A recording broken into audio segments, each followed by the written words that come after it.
एक लक्षात घ्या, वसंत कोण येतो? आता कुठे येतो?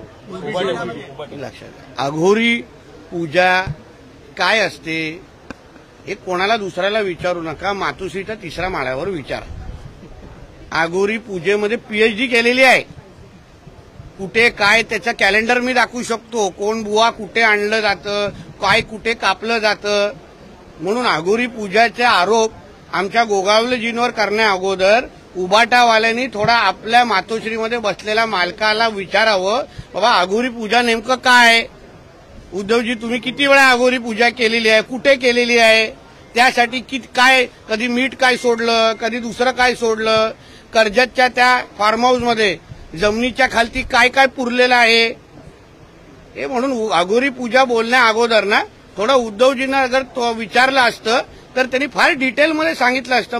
तज्ज्ञ आहेत उद्धवजींना, त्या अघोरी पूजेमध्ये तज्ज्ञ आहेत, म्हणून थोडं त्यांच्याशी बोलावं आणि मग आमच्या मंत्री महोदयांवर अघोरी पूजेचा आरोप करावा. राज्यात आणि देशामध्ये ज्या काही दुर्घटना घडतात, म्हणजे प्लेन अपघात असू द्या किंवा पुलाची दुर्घटना असू द्या, याच्यावरून संजय राऊतांनी पनवती सरकार भाजपला अशा पद्धतीने संबोधलं. अहो, सर्वात मोठा चपटा पायाचा मुख्यमंत्री हा त्याचा मालकच होता. म्हणजे कोरोना आला काय, वादळं आली काय, हे काय, तेवढी काही गोष्टी त्या 2.5 वर्षाच्या कारकिर्दीमध्ये म्हणजे लोकांना फक्त डायनॉसॉरच दिसण्याचं बाकी होतं. बाकी उद्धव ठाकरेच्या कालावधीमध्ये सगळं दिसलेलं आहे. म्हणून चपटा पायाचा मुख्यमंत्री कशाला म्हणतात हे संजय राजाराम राऊतनी त्याच्या मालकाचा फोटो अगर बघितला ना त्याला चांगला दिसेल.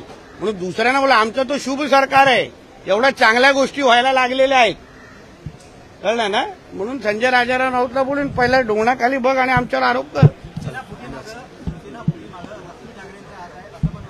पण ह्याच्यात नवीन काय ही माहिती मी अगोदरच दिलेली, त्याच्यावर त्यांनी शिक्कामोर्तब केलेलं आहे.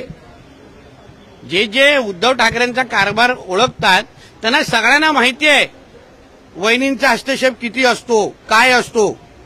म्हणून हे काय नवीन नाही, जे काय गोगावले साहेब म्हटलेले आहे, नवीन काहीच नाहीये. त्याच्यामध्ये आश्चर्य वाटण्यासारखी गोष्ट काय आहे याच्यामध्ये?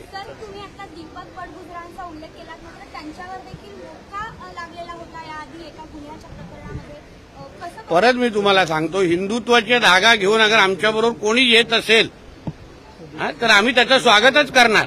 बडगुजर आता भगवादारी 100% झालेले आहेत, म्हणून ते अगर बरोबर येत असतील तर हरकत नाही. आमच्या पाडवी असं म्हणतात की लाडकी बहीण योजना आमच्या त्यावेळेस एकनाथ शिंदे भाईंनी आणली, परंतु आता त्यांनी आणलेली योजनाच आता कुठेतरी आम्हाला घातक ठरते, कारण की आमचाच. मी त्यांचं ऐकलेलं नाही. तुम्ही कोणाचे काही विचाराल मला माहित नाही, मी ऐकलेलं नाही.